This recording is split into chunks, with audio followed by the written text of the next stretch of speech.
ፕሬዚዳንት ጀነራል ታደሰ ወረደ ብተቃውሞ ዝተዓጀበ ምብጻሕቲ መዛበልቲ ከም ዘካየደት ሰሚዖም ማእኸላይ ቤት ፍርዲ ከተማ መቐለ ፌደራል ሰበር መጋባያ ብጉዳይ ትእምት ዝሃቦ ትእዛዝ ክትግበር ወሲናላ ኣዛዚ ኣርሚ 33 ኮር 2 ኮነሬል ገብሩ ጉና ሓራ መሬት መታው ተሰሚዕላ ልዕሊ 50 ሚእታው መንእሰይ ትግራይ ብስእነት ስራሕ ብዝኸፈ ፀገም ከም ዘሎ ተገሊጾም ሰላም ጣዕና ሃበልና ቤተሰብ ኩሉ ሚድያ ነሰዓት ዝሓዝናዮ ማሕበሬታታት ብቐንዲ ነጥብታት ፈሊምናዮም ንሰናይ ምክትታልኩም خبر بمعدام ناب زرزر مبيلنا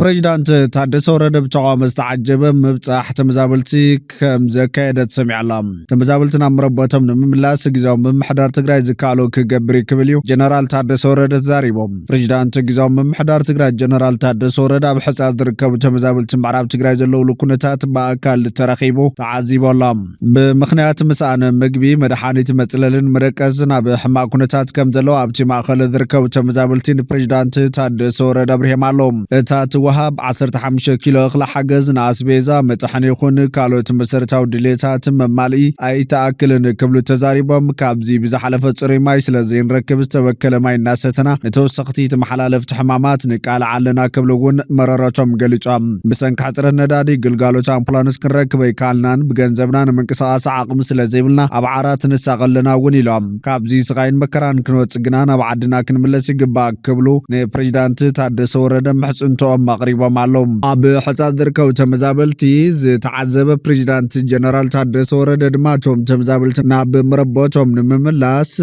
غزاو ممحدار تግራይ ዝካሎ ከም ዝገብር ተዛሪቦላ እንትኾና በመቀላበ ድሕር ቤት ጽሕፈት ዝድረግፍ ዘሎ ተፈናቀልቲ ቆላ ሕልዎም ዘይፈልጥ ጀነራል ታደሰ ወረደ አካልቲ ናይ ሕጻጽ ረስን ንኽኸውን ኣብ ሕጻጽ ብምውራድ ክሳለ ርፊደሎ ዝብል ተቃውሞ ዝቀርበሉ ዘሎ እቲ ፕሬዚዳንት ተመዛበልቲ ሎማዓንተ ይኮኑን ዝብጽሑ ኣብ ጥቓ መንበር ገዛኻ ተመዛበልቲ ህፃውንቲ ብዝብንት ብልዑ ቁልሕ ኢልካዮም ኣይትፈልጥን ብጥሜትን ዓጽቦን እንትሳቀዩ ኣለኹልኩም ኢልካዮም ኣይትፈልጥን ነተመዛበልቲ ዝመፀረድየት መሓዙትካን ተሰርቅዎ ንምንታይ ክትብል ይከኣልካን ላዕለዋይ መሪሕነት ሰራዊት ኮይንካ እኳ ተሓታትነት ክሰፍነ ይገበርካን ሕዚ ቅዱሳት መናእሰይ ስቃይ ተመዛበልቲ ምስ ቃልዕዎን ጽዕንቶ ምስ በዛሕካንዳ ንምንታይ ክትበጽሖም ደሊኻ سنة 30 كملسكم يلكا تطلعخا قالاتخا قالكا قرطيفكا زبلعخان بسنكخا سقايم كنا واحد جبركا مرحي بمنتاي دفرتن مورالنيخا اب قدميوم دو كتبل زخالكا دحر بريزيدانت مخانكا وننتخون قداماي وانينكا تمزاولت مملاس كوينو نحلوم نزحلف شومن توارح لتيلكا دقيسكا زحلفكا مرحي ايد تمزاولت خطبتن عين تمزاولت خطرن زغبر دفرتكا بيخا رغيبكا كبليوم محطو زبغسو زلوم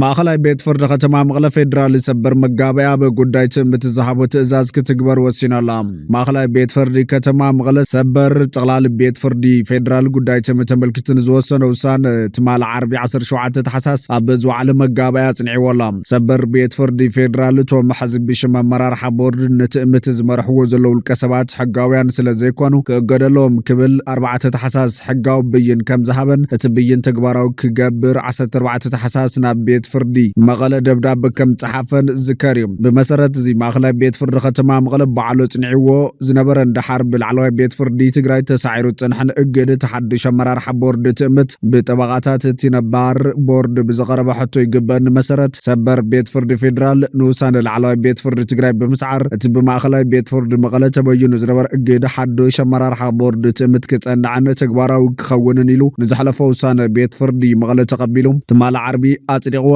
بمسرة وسانة سبر بيت فردي فيدرالن ماخلاي بيت فردي مغلن اتوم حزم مرار حبورد تمتين ايلوم زنكساقسو زلو الكسبات زوسانة كابستو وسانة لمعالت جميرو بشم تمت زقبر وزخون يخون من كسغاسن زحلفو وسانة زحقون بحق زحاتتنيو نسو تراي زيكون زحازو بيت صحفة تحافت النبرتن نتنبار حقون مرار حبورد تمت بحق ركيبهم كغلسو تتبيتي قبر بزيكازي مزوم زحقان مرار حبورد تمت اينا زبلو الكسبات تمت بزملكت ركب زقبر مرار حتكالات متاب قدم حق تقبالنا سلازيبلو ركبهم مستحقاو نبار مرار حبورد تمتك قبرون نز حقاو سان متحاسقن تحتا تند كم زي سعبن مفلات اقداسي كبلو تعذبتي يقل تلوم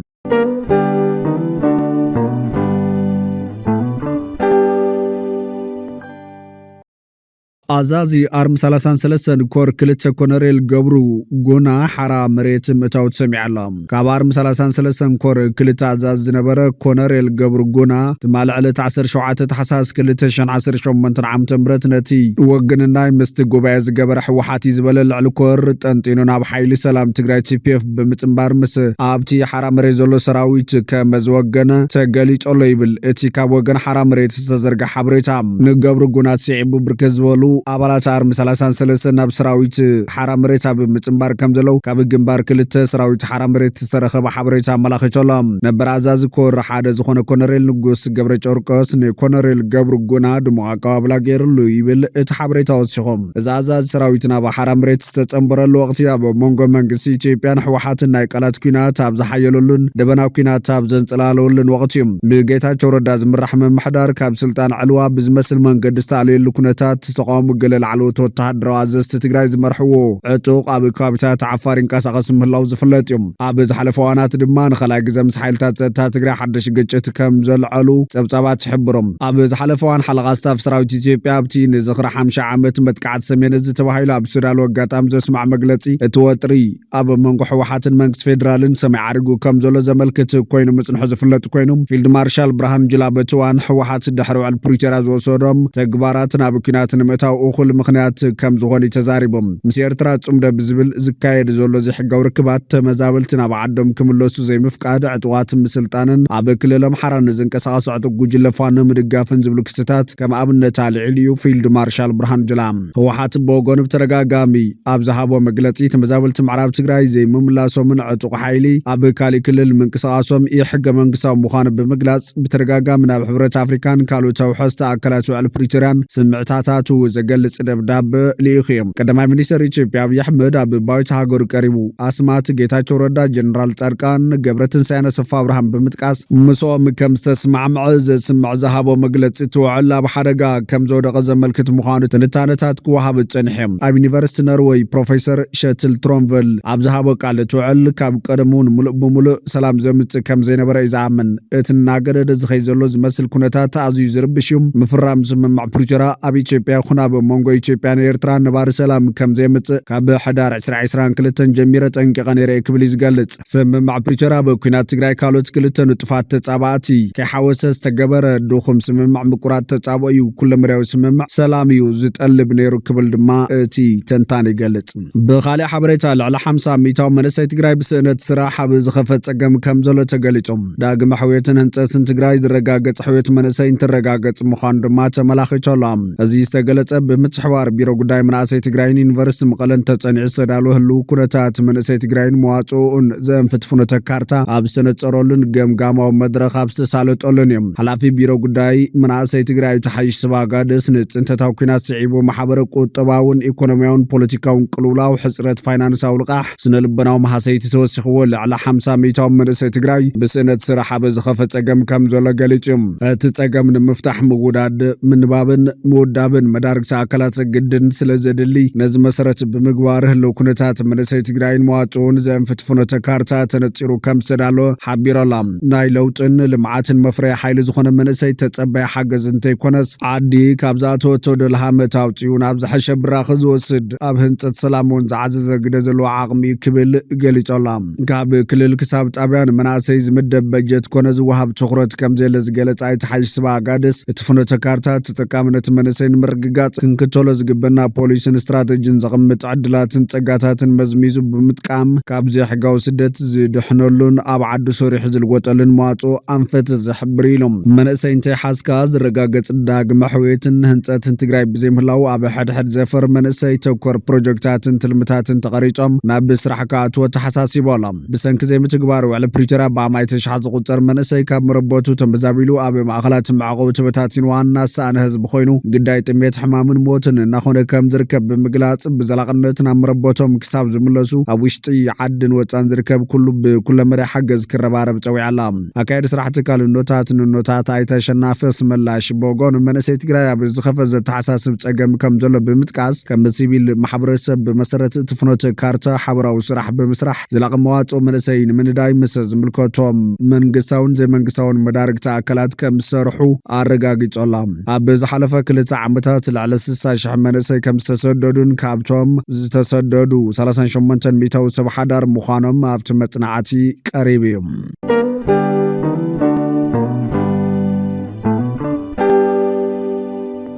ትግራይ ናብ ፌደራል ህጹጽ ደብዳቤ ጽሒፋ ጊዜያዊ ምምሕዳር ትግራይ ወሃባ ፋይዳ መታወቂያ ዘሎ ክፍተት ክእረም ሓቲቶላ። ትካል ስታቲስቲክስ ምዝገባ ወሳነ ኩነትን ትግራይ ምስ ሃገራዊ ዲጂታል መታወቂያ ፋይዳ ተተሓይዙ ኣብ ምዕራብ ትግራይን ደቡብ ትግራይን ዝርአ ዘሎ ሰራርሓ ላዕላውነት ትግራይ ዝግህስ ክብል ጥሬቶ ኣቕሪባላ። እቲ ትካል ናብቲ ኣብ ኣዲስ ኣበባ ዝርከብ ሃገራዊ ፕሮግራም መታወቂያ ብጽሓፎ ወግዓዊ ደብዳቤ ካብ ዝሓለፈ ዓመት ጀሚሩ ኣብ ከባቢታት ሕሞራ ራያ ጽገዴን ወልቃይትን ዝካየድ ዘሎ ምዝገባ ፋይዳ ንሕጋዊ ወሰን ትኽልል ዘኽበረ ምዃኑ ገሊጾም እቲ ትካል ከም ዝሓበረቶም ከባቢታት ብሕገ መንግስቲ ኣፍልጦ ዝተዋህቦም ናይ ትግራይ ግዛት እናሃለው እቲ ምዝገባ ግን ነዚ ሓቂ እዚ ዘንጸባርቕን ምዝምባዕ ስነ ህዝቢ ዘስዕብን ክብል ሓቢሮላ። መንግስቲ ትግራይ ንሃገራዊ ዲጂታል መታወቂያ ዓውት ንምግባር ልዑል ፋይናንሳውን ፖለቲካውን ደገፍ ክህብ ከም ዝጸንሐውን እቲ ትካል ኣብ ዝጸሓፎ ደብዳቤ ፍሊጦም። ይኹን እምበር እቲ ሕዚ ዝካየድ ዘሎ ኣገባብ ነቲ ዝነበረ ናይ ሓባር ስራሕ መንፈስ ዝሃሲ ምዃኑ ገሊጹ።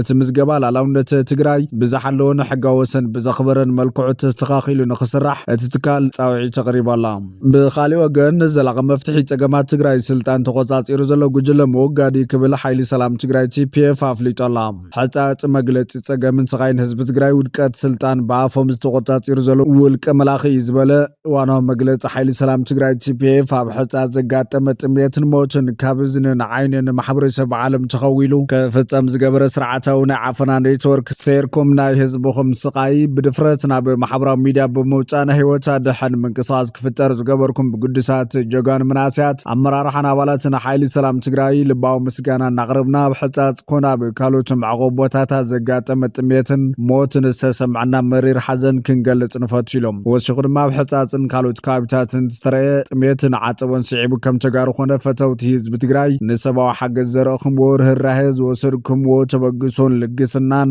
ልዑል ምስጋና ዘለዎ ናይ ትግራይ ሓይሊ ሰላም እዚ ሓዚ ዘጋጢሙ ዘሎ ጥምየትን ሞትን ኣብ 21 ክፍለ ዘመን እሞ ድማ ዓመት ሙሉእ ብዘይ ምቁራጽ ዝፈሱ ወሓዝቲ ሩባታት ብዓይነትን ብመጠንን ክባራት ማዕድናትን እናሃለወ ርሂፀ በላዕ ዝኾነ እፉይ ህዝቢ ሒዝካ ናይ ሞት ዜና ምስማዕ ክንደየናይ መሕፈርን መደንገጽን ምዃኑ እዚ ኣብ ሕጻጽን ካልኦት ከባቢታትን ትግራይ ኣጋጢሙ ዘሎ ናይ ጥምየት ሓደጋ ምርኣይ እኹሊ ድሕሪ ምባል ኣብ ትግራይ ብተደጋጋሚ ዝበጽሕ ዘሎ ናይ ድርቅን ጥምየትን ሓደጋ ከም ዋና ምኽንያት ዝኾነ ሓደም ናሳት 14 ዓመታት በውልቀ ምልክነት ስልጣን ተቆጻጺሩ ናብ ገዛ ደርቢ ዝተቐየረ ሓይለት ጥሚኻን ኣደንቂርካን ናይ ምግዛእ ፖሊሲ ውፅኢት እንትኾን ካልኣይ ድማ በቲ ፍትሓዊ ዘይነበረ ናይ ብርሰት ኩናት ካብ መረቦቱ ዝተመዛበለ ህዝቢ ብመሰረት ዋዕሊ ፕሪቶርያ ብዘይ ቅድመ ኩነታት ናብ መረቦቱ ክምለስ እናተገበው ውድብ ከይዲ ሓንደት ዝምለስ ህዝቢ የለን ተባሂሉ ብጅሆ ክትሓዝ ብምግባሪ ክብል ንሕወሓት ከሲሶላ። ጸገማት ህዝቢ ትግራይ ዝፍትሑን ትግራይ ናይ ወላድ ምኻን ዝገበረ ናይ ዓፈና ስርዓታዊ መዋቕር ካብ ስልጣን ብምእላዕ ሓቋፋይ ዝኾነ ባይቶ ብምጥያሽ ጥምየት ዘጥፍእ ተሓታታይነት ዘረጋግጽን ብህዝቢ ዝተመረጸ ህዝባዊ መንግስቲ ብምምስራት ዋላ እኳ እንተኾነ ሓዘጋጢሙ ኣብ ዘሎ ናይ ጥምየት ሓደጋ ንምዕጋስ ኣብ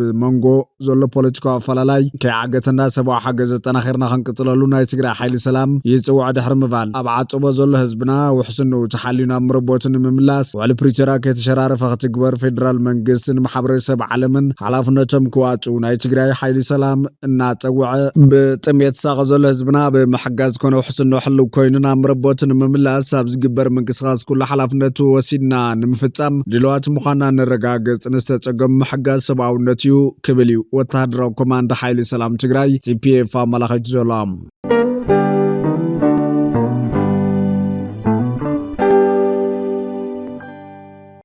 ካብ ወገን ኤርትራ በዶባት ትግራይ ተኹሲ ከም ዝተኸፈተ ተገሊጹ መንግስቲ ኤርትራ በተኹሲ ክልተ መንእሰያት ምቕታል ድማ ተሰሚዑ ኣሎ። ኣብ ዝሓለፉ 30 ዓመታት ኣብ ልዕሊ ህዝቢ ኤርትራ ዘለዎ ጭካነ ብመንገዲ ኣፎም ዛብ ምግላጽ ዝርከብ መንግስቲ ኤርትራ ሓዚ እውን ኣብ ወሰና ወሰን ካብታት ዶባት ትግራይ ክልተ መንእሰያት ብተመልከተ ለይተኩሱ ምቕታሉ ምንጭታት ኣብ ዝለኣኽዎ ሓበሬታ ኣረጋጊጾም ኣሎም። እቲ ዝሓለፈ ዓርቢ ዕለት 19 ታሕሳስ 2025 ዝተፈጸመ ቅትለት ኣብ ከባቢታት ኣብ ታሕታይ መረብ ኣንፈት ዓዲ ክልተ ኣብ ደንደስ ሩባ መረብ ብሸነኽ ኤርትራ ዝተፈጸመ ኮይኖም መንነቶም ዛጊድ ክንጽር ዘይተኻለ ክልተ መንእሰያት ኮሎኔል ካብ ዝተፈጸመ ናይ ተመልከተለይ ስጉምቲ መንግስቲ ኤርትራ ህይወቶም መሕላፍዩ ዝተረኸበ ሓበሬታ ዘነጽር ኣብ ውሽጢ ሃገር ብመንግስቲ ኤርትራ ዝወርዶም ግፍዕን ጭቆናን ምጻሩ ሳኑ ብርክት ዝብሉ መንእሰያት ኤርትራ ናብታ ኣብዚ ቅርብ ዓመታት ክትፈርስ እያ እንዳበለ ዝገለጻ ኢትዮጵያ ሸሓት ከፊሎም ክጓዕዙ ዝተዓዘበ መንግስቲ ኤርትራ ተኩስካ ቅተል ዝብል ትእዛዝ ሂቡ ቁፅሪ ዘይብሎም መንእሰያት ኣብ ከባቢ ዶባት ከውድቖም ምጽንሑ ዝሓበሩ ምንጭታት እቲ ኣብ ልዕሊ ዶብ ዝሰግሩ መንእሰያት ክወስዶ ጽንሐ ስጉምቲ ዋላ እውን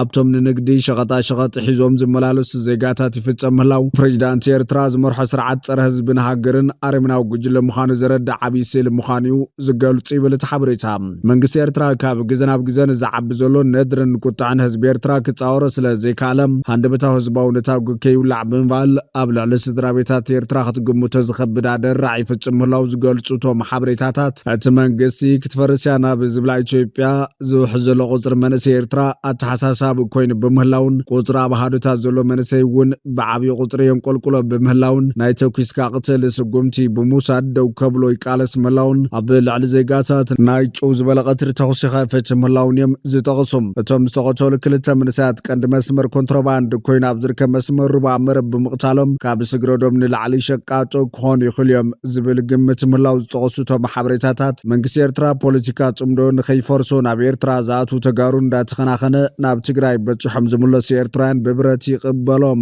ምህላው ህዝቢ ኤርትራ ገጢሞን ዘሎ ከቢድ ኣደራዕ ዘርኢ ምዃኑ እዮም ወሲኾም ዝገልጹም ምስ ህዝቢ ኤርትራ ፍጹም ተባትኹ ኣብ ናይ 0 ሰዓት ኮይኑ ህዝቢ ብብረት ንምርዓድ ዝሃልኽ ዘሎ መንግስቲ ኤርትራ ኣብ 2026 ዓብዪ ናይ ልምዓት መደባት ክፍል ምዃኑ ዝገልጽ ብርክት ዝበለ ናይ ፕሮፓጋንዳ ሓበሬታታት ኣብ ምዝርጋሕ ዋላ እኳ እንተሃሎ ብህዝቢ ኤርትራ ፍጹም ተጸይኑ ኣብ ከቢድ ተነጽሎ ወዲቑ ምህላው እዮም እቶም ሓበሬታታት ዘመላኽቱ ይብል ጸብጻብ ኤርትራዊ ማዕኸን ዜና ኤሪፒኤም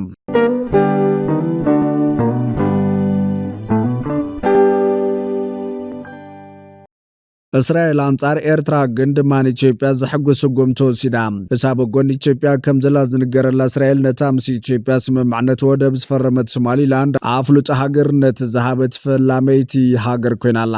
ብዚ ህግራዊ ኣፍሉጦ ልዕሊ 30 ዓመታት ካብ ሶማልያ ተነፂላ ጽንሐት ሪፐብሊክ ሶማሊላንድ ንፈለማዋን ካብ እስራኤል ኣፍሉጦ ሃገርነት ረኺባላ እስራኤል ንሶማሊላንድ ናጻ ሃገር ምዃና ወግዓዊ ኣፍሉጦ ብምሃባ ካብ ዓለም ፈላመይቲ ዕላዊ ኣፍሉጦ ዝሃበት ቀዳመይቲ ሃገር እውን ኮይናላ እስራኤል ሪፐብሊክ ሶማሊላንድን ምሻም ኣምባሳደራትን ኣብ ክልቴን ሃገራት ኤምባሲታት ምኽፋትን ሓዊሱ ሙሉእ ዲፕሎማስያዊ ዝምድና ንኽገብራ ስምምዕ ከም ዝፈረማ ሚኒስተር ጉዳያት ወጻኢ እስራኤል ጊዲዮን ሳር ኣፍሊጦሎ ክብል አልጀዚራ ጸብጺቦም ቀዳማይ ሚኒስተር እስራኤል ቤንጃሚን ኔታንያሁ ብግድኡ እስራኤል ንሪፐብሊክ ሶማሊላንድ ነጻን ላዕላዊትን ሃገር ምዃና ብወግዓ ኣፍልጦ ብምሃብ እንኳዕ ሓጎሰኩም ክብል ብቤት ጽሕፈቱ ኣቢሉ ወግዓዊ ገይርዎላ እስራኤል ኢትዮጵያ ብሰላማውን ዲፕሎማስያውን ገባባት ወደ ባሕሪ ክትረክብ ትገብሮ ዘላ ጻዕር ሙሉእ በሙሉእ ከም ትድግፍ ምግላጻት ዝፍለጥ እዩ እዚ ዝተገለጸ ኣምባሳደር እስራኤል ኣብ ኢትዮጵያ አብርሃም ንጉሲ ኣብ ዝሃቦ ሓጺር መብርሂ ኣምባሳደር አብርሃም ንጉሲ እስራኤል ኢትዮጵያን ቁጠባ ላዕላውነታን ድሕነታን ወደ ባሕሪ ከም ዘድልያ ተኣምን ከምኡን እስራኤል ብዲፕሎማስን ሰላምን ኣብ ትገብሮ ጻዕር ኣብ ጎኒ ኢትዮጵያ ደው ከም ትብል ገሊጹ እዩ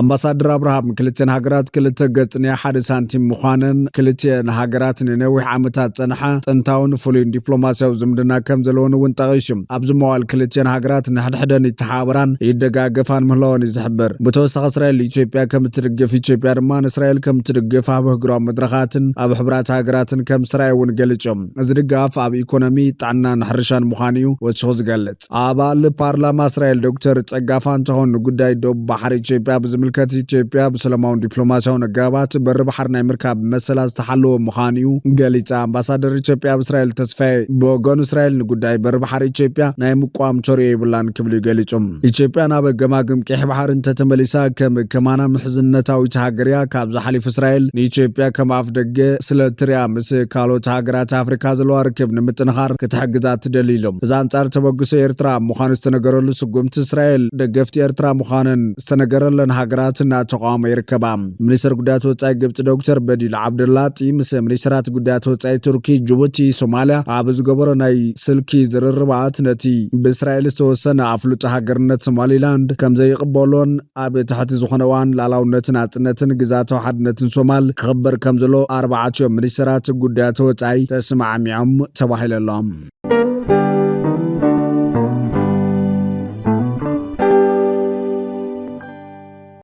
ፍትዋትን ክብራትን ቤተሰብ በኩል ሚድያ ንሰዓት ዝሓዝናዮ ሓበሬታታት ነቶም ክትከታተልዎም ዝፀናሕኩም ይመስሉ ነይሮም ንሰና ምክትታልኩም ብምስጋን ኣብ ዝቕፅል ብኻልኦት ሓበሬታታት ክሳብ ንራኸብ ንምድለዋትና ላይክ ሼር ንሚድያና ሳብስክራይብ ብምግባር ቤተሰብ በኩል ሚድያ ኾኑም